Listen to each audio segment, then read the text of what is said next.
everybody. Welcome back. Wingman's Hangar, episode 31. We keep marching on thanks to you guys. We're having a great time here at Cloud Imperium. We're bringing you along for the ride. In case you're new to the 30,000 plus new people, this is kind of an inside look at what goes on each week at Cloud Imperium with a focus on the community because frankly, without you, there's no us, and we appreciate that.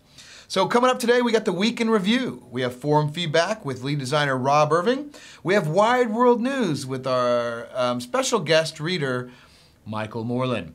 And we have an interview with Ted Beargeon, otherwise known as Beargeon. You want to watch for that alone, trust me. Let's get right to it. We have entered crunch mode. This is the Week in Review, baby. We've entered crunch mode. That's right. We're going to push towards the first release of Hangar 1, the very first release. And so the actual last day where we lock down the code is August 2nd. So we are now all working long hours to get the Hangar to a level which you guys are going to enjoy. Get some things in there for you to play with and do and check your ships out, get the ships ready. There's just a lot to do. I mean, this is really a small-sized game release for you, and it's our first one, so we want to make sure it's a doozy. Planning for Gamescom continues. Man, Sandy is leading the charge, and she is biz-nizzy. We are doing the big live event. There's, 1,000, 1,100 people coming to that thing.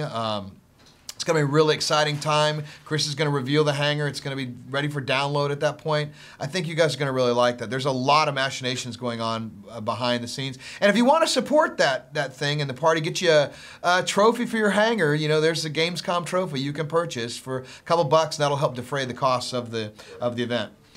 The Amazing Space. What's the Amazing Space? Well, we thought we would take a look around and maybe have a trivia challenge based on geocaching the Friday before the big event. So we're gonna put that up in the forums and see how many of you guys might be interested in doing that with us and kind of outline exactly how that's gonna work. But essentially, you'd get a UEE passport. You'd go up to 5 locations, and you'd get a stamp or signature at each location and answer a trivia question.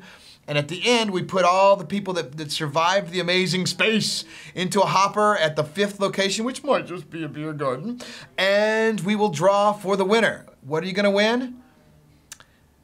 I don't know. Perhaps a Vandul something? We have to figure that out. But it's gonna be really fun. We think it'll be fun. We just gotta make sure that there's enough people out there that wanna do it.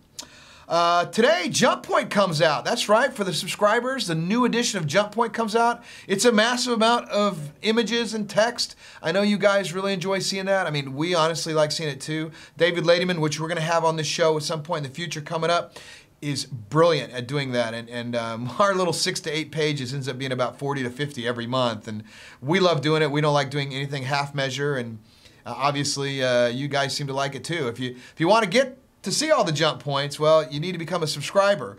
And then you get access to all kinds of cool little stuff that other people do not get. Wow, where are we now? The weight. Well, as we know, I started out at, yes, 236 pounds. Now, after my vacation, and getting back on it, last week I'd made it all the way down to 214. So where am I this week? Well, yeah, that's right, 213. We're back marching the right way. My goal is to be under 2 bills by the time we get to Gamescom because there might be a little beverages consumed there, which might push me a little bit back up. But we're still going the right direction. And now, since Jump Point's out, you guys know what that means. It's our own master thespian, Alistaire Fitzsmithy. Alistaire, that's not easy to say. Everybody try it with me at home. Alistaire Fitzsmithy. He's here giving another reading from Jump Point. Take it away, Alistaire.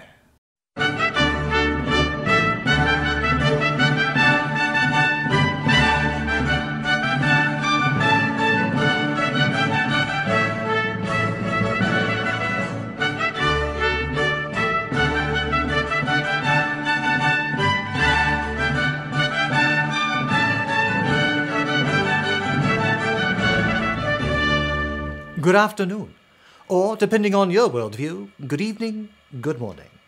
Today's excerpt is from a news story by Robert E. Waters. The Cup.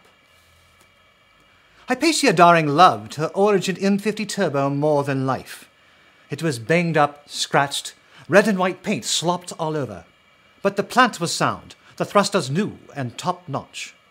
In a pinch, she doubted any racer anywhere could match it. Certainly none of the other 24 racers behind her could beat her in a straightaway. But the Murray Cup had very few straightaways. The race starter's voice crackled over the comlink. Racers, prepare to launch. Daring turned off her navcomp, strapped herself in, and gave a small prayer. The carrier's bay doors opened to space. She could see LS-3 floating beyond. It was beautiful, green, its orbit peppered with corvettes and the pleasure craft of the well-to-do who had come to view the race firsthand. She focused on the words of the old Tavaran racer, Zogat Ghul. Remember, Hypatia darling, speed is life. Or death, if you're going the wrong way. Daring looked back to get a glimpse of the Tavaran's upgraded Hornet, but he was too far back.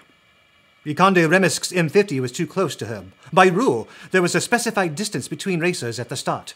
She cursed beneath her breath. Someone was already breaking the rule. Hypatia Daring! Daring didn't even wait for the spokesman to finish. She burst out of the carrier door at top legal speed. The story continues in issue number 8 of Jump Point. I'm Alistaire Fitzsmithy. Good evening, good afternoon, good morning, and good night.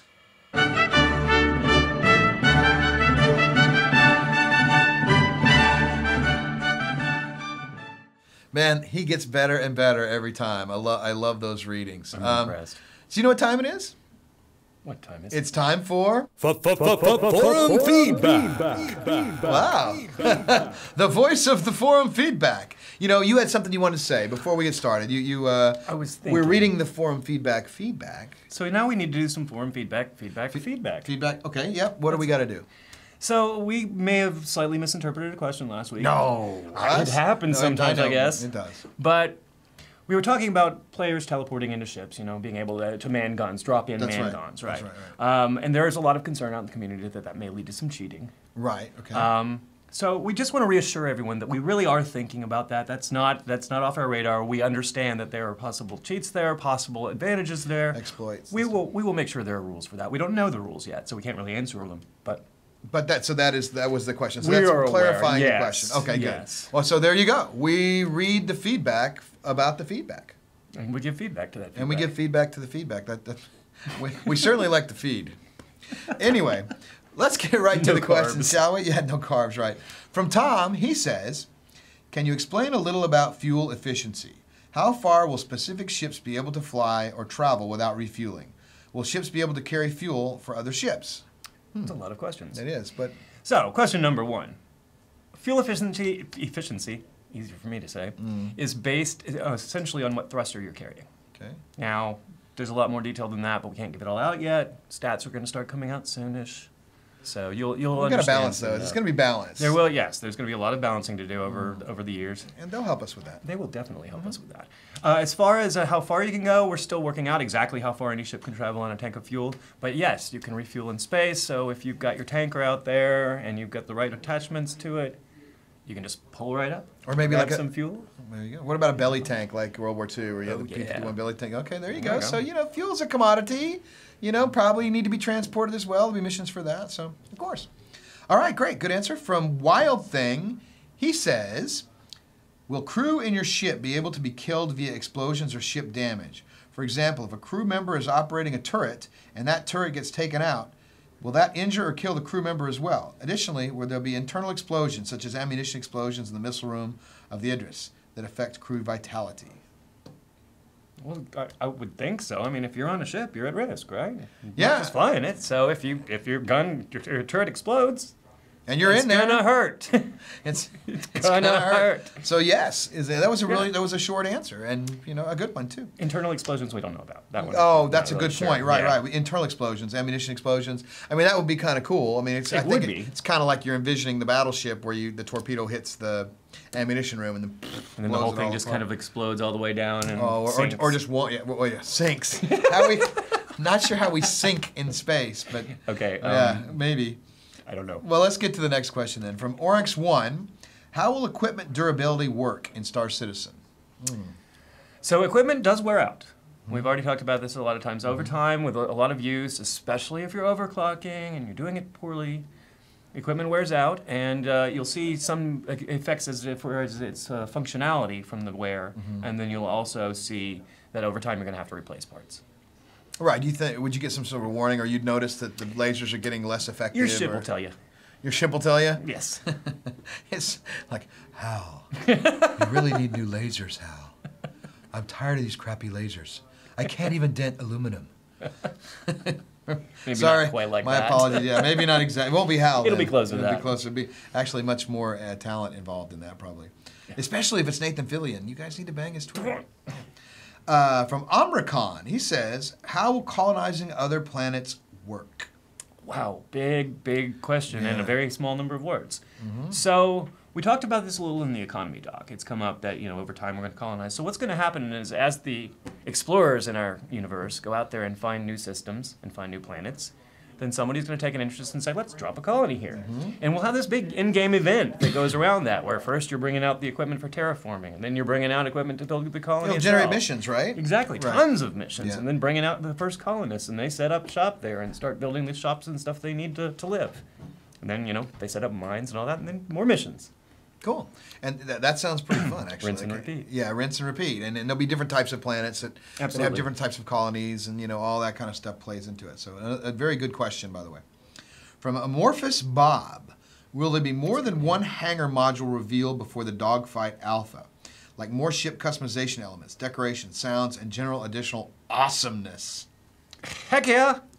The awesomeness just won't stop coming. CIG's awesomeness. We're committed to awesomeness. That's right, sucking, not allowed. Awesomeness No, required. don't suck. Don't suck. But be awesome. awesome. Everybody awesome. So, but there will be more than one hangar. Oh right? yeah, the even hangar's even gonna in the keep first iterating. iteration. Yeah. I mean, even in the first one, we've got 3 types of hangars.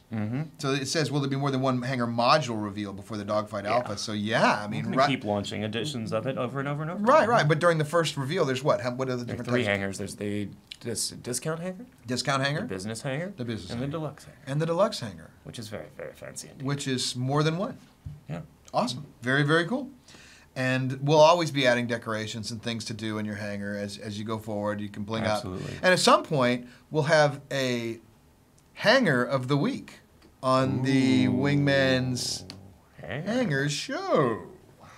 Yeah, that'll be fun. It's like Inception. It's Inception, except way better.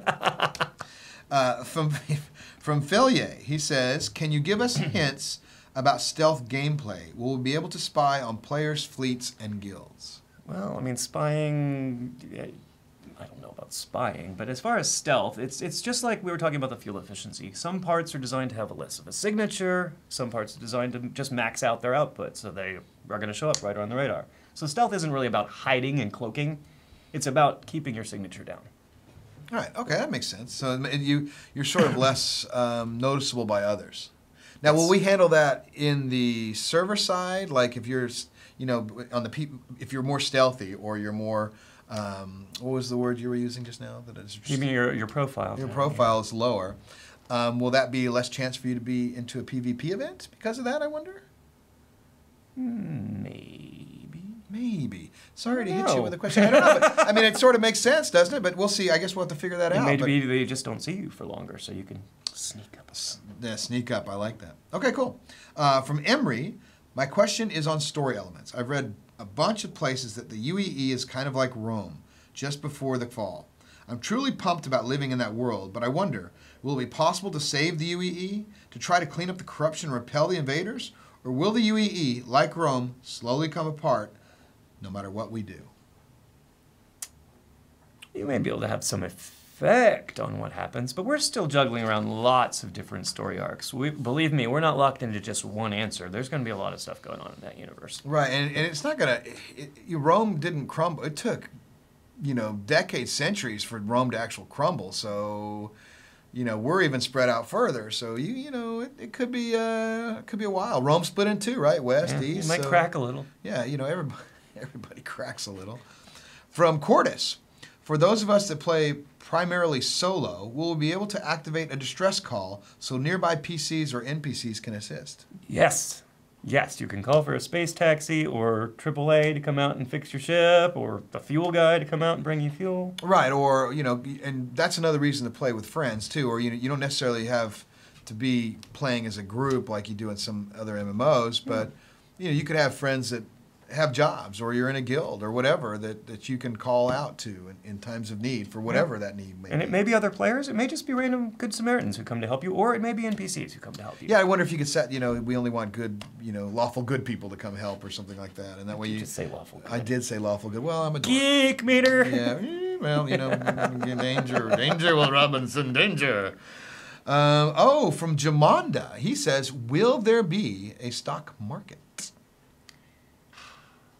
Probably not. I know one other person that wants to know the answer. I know a lot of people who want to know the answer to that. One of our chat Rolians really wants to know. Idolonius was, and I'm looking at you, Idolonius. He really wants to know this too. Right now, no plans for it. As anything we ever say, it's subject to change if someone decides that maybe a stock market should be there. Yep. So for now, no. For now, no. We'll have to see. I mean, because that affects the economy and how it's all gonna work. And if it might be neat, but it might be one of those things we really have to think about how to model correctly to where it doesn't blow everybody up or blow the things out of the water. All right. We have a video today. Only one video, so but that's all right. But it's a really good one. It's a powerful one from M. Palman and Sarzu. They sent in this. We are colonial movers, and we move anywhere. My finger really hurts. Really? Yeah. Never mind, how's the ship? Total loss, but our lifetime insurance covers it, and we're getting a new one as we speak delivered to our hangar. Also, I went by the RSI museum, and we got this artifact to deliver. An artifact? What is it? It's something that is not present in nature, but made by artificial means. But that's not important right now. How are you? A bit in pain. Dear Wingman, will there be a healthcare or health insurance that will extend the amount of injuries a character can sustain before they permanently die? Because as you can see, I need it. What kind of artifact?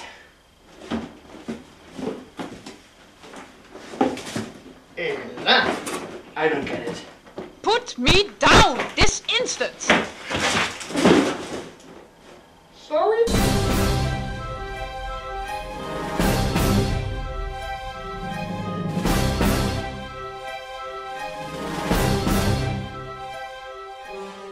Pretty cool video, huh? Not bad. So what do you think? Are you going to be able to get insurance to allow you to sustain a little more damage? Sure. There will be ways of handling that, yeah. We're just not going to tell them right away what it's going to be. We don't know all the answers yet. True, we don't know all the answers to that, but that is a good question. And look for that coming up. Thanks a lot, Rob, for joining us on Forum Feedback. And guess what is back on the show this week? What? Most Valuable Post with our own Ben Lesnick. Take it away!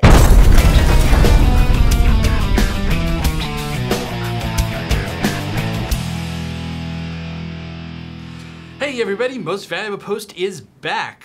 I'm Ben Lesnick, Community Manager, and I'm here to tell you what the best post at the Star Citizen Forums was this week.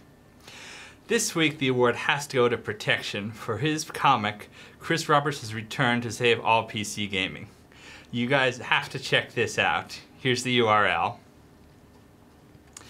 That cartoon Chris Roberts just melts your heart. Here's to hoping that he has further adventures. Now, on another topic, there have been some conflicts at the forums recently. So I'm here to warn you, if you cause problems with the moderators, you're gonna get the Ben Hammer. Ben Lesnick signing off.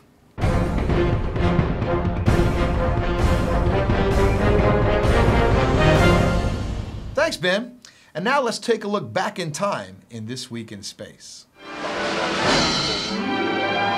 August 3rd, 2004, and NASA's Messenger probe launches into space atop its Delta II launch vehicle. Destination, Mercury. But no express train for this little spacecraft. Mercury is deep within the sun's gravity well. Instead, Messenger will perform several gravity assist maneuvers to manage its descent towards the sun, harnessing the planets Earth, Venus, and Mercury itself in a 4.9 billion mile trip around the solar system. Almost 8 years after its launch, Messenger will once again fire its thruster rockets and begin its historic orbit around the solar system's innermost planet. Messenger, extending man's understanding of its mercurial neighbor. in space.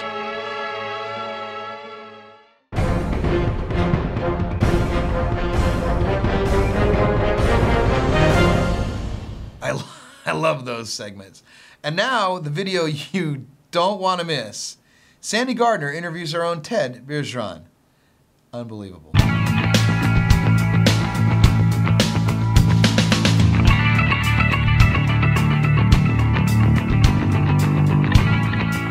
Hi, everybody. I'm here with Ted Beargeon, our senior concept artist. One of two. All right. Ted, so tell us what you do here at Star Citizen. Concept art. Okay. And? Spaceships. A bit more of an elaboration would be good. Science fiction. Okay. Detailed realism. Okay. What is it? I'm a little bit stunned right now. What about your background then? Come on, let's go there. This is the third studio I've worked at. Game industry for over 8 years now. That's about it. Okay. And how did you come to us? I found out, I saw the demo, the video, and I was excited about it. So I started stalking everyone on LinkedIn, trying to connect with people. Connected with Eli on Facebook. Okay. Pestered you until you let me in. All right. And you'd obviously heard of Chris Roberts before? Yes. Oh, this is the question. Another bit that I've been dreading. Yes, I've heard of Chris Roberts, but I have not played. That's okay. Any of the games. It's all right. Just between you and me, I haven't either. Don't. Shh. Let's not tell anybody. But I will. I'll get around to it. All right, everybody. This is. Well, wait. But we haven't talked about what you're looking forward to with Star Citizen. More concept art. Drawing lots of ships. Sci-fi for a long time. I've been working on fantasy for a long time, so. So you're back to sci-fi. That's your thing.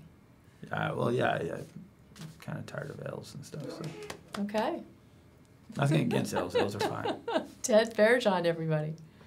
All right, edit that really tiny. Keep it brief.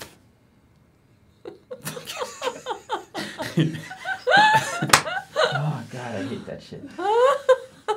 Yes, you see, this should not be on any YouTube channel. God. So we're coming out of that. That was amazing, man. You're one of the all-time favorite interviews, I think, on the site. Yeah.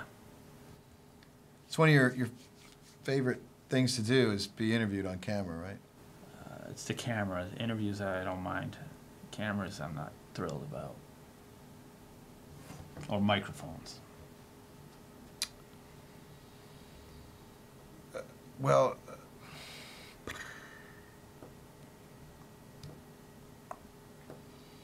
if you don't like being taped, what are we talking about?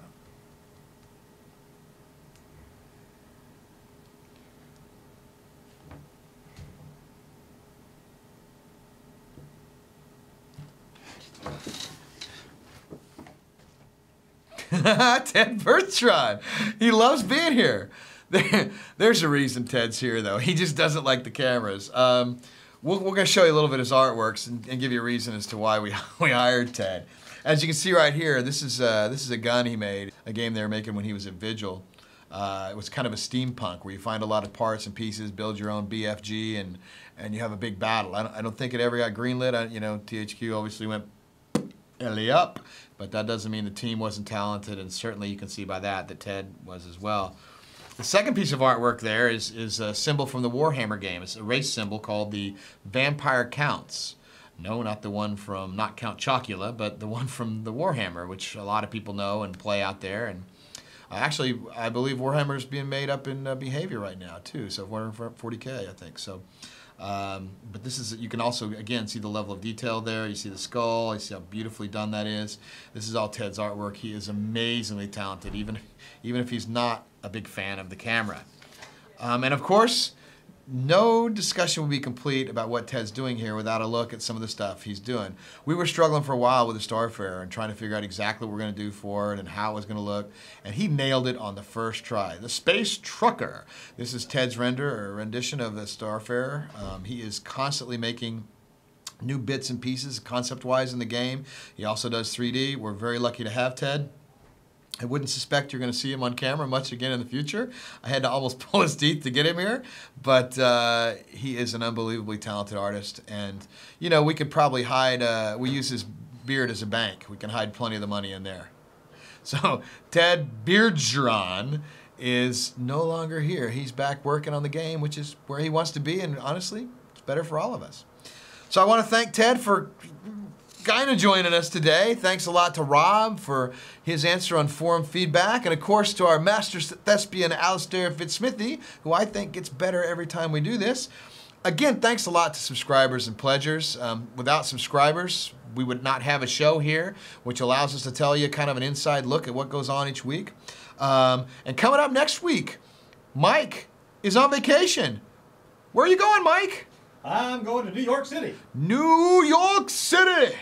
He's going to have a good time up there. He's going up to see his girlfriend's son, and they're going to have a good time, and I think he's a violinist or something, right? Yep. That is correct. Yep, so cool. So he's going to have fun. Correct, sir. Yes. All right. As usual, I am correct. Sometimes. We have some new hires coming on, and the search for the new office. Let me give you an update. We did get the favorite spot usurped out from under us, so we're back looking for something with amenities to walk to, something that is relatively central for folks, something that is relatively inexpensive, has parking. So pretty much I'm looking for unobtainium. So if you know of anywhere with 10,000 square feet of unobtainium here in the Austin, with a big wide open space, let me know, because I've looked at about 50 spaces and we'll continue to look until we find just the right one. It's got to be the right fit. You guys have seen how we roll. All right, thanks. Join the YouTube channel so you get updates on whenever we post a video, either on the comlink or anywhere else. You'll get the inside skinny and you'll get a first alert for what's going on. So join our channel. Please submit your questions in the RSI forums when we put it up each week for Wingman's Hangar episodes. Submit your questions. We may not get to all of them, but don't worry, we are paying attention. And we choose very wisely as to what we can show, what we can talk about. Sometimes we can't talk about stuff. We hope to indulge your patience on that. We will eventually get to everything. Most everything. And don't forget the after show, Wingman's Hangover, 15 minutes after the show. It's a little informal look and a little talk with the people in chat roll about what they liked about the show, what they didn't like, and what we can do better, because we are always striving to get better. So that's it. Remember, if you want your stuff featured on Wingman's Hangar, send it in. We just might use it. See you in the verse.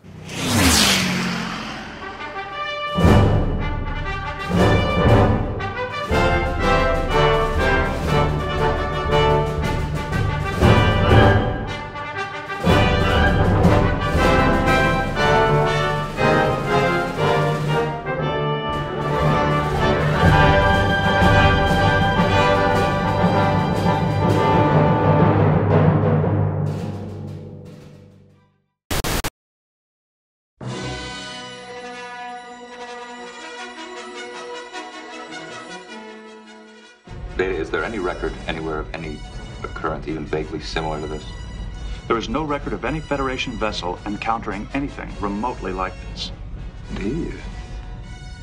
I believe we have time to take a closer look, number one. Concur. Han Solo. I'm captain of the Millennium Falcon. Mutiny here tells me. Counselor? His emotions suggest he's mischievous, irreverent, and somewhat brazen. The word that seems to best describe him is rogue. Yes, Greedo. As a matter of fact, I was just Another blob fly. Blob fly? A Klingon fly, half the size of an Earth mosquito, with no sting, and a buzzing sound like this. Data. You are on.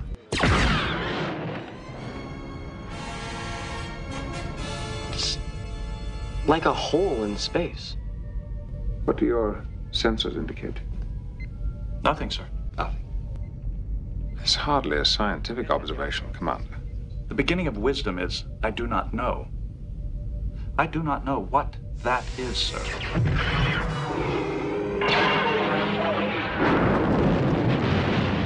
It's gone. Data, what happened? Unknown, sir. Recommend we go to yellow alert, sir. Why? My thoughts. were of an old Klingon legend of a gigantic black space creature which was said to devour entire vessels.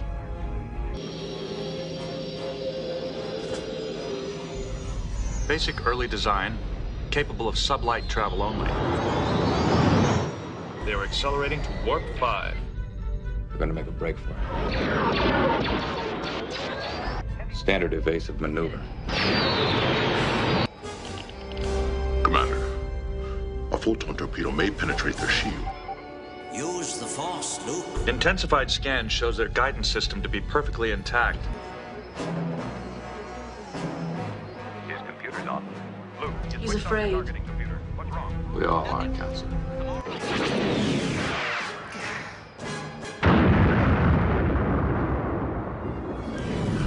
Blowing that hydrogen exhaust through the Passard collector sure put on a nice light show. You wanted to show us that we were inadequate? For the moment. I grant that. Set course for the nearest starbase.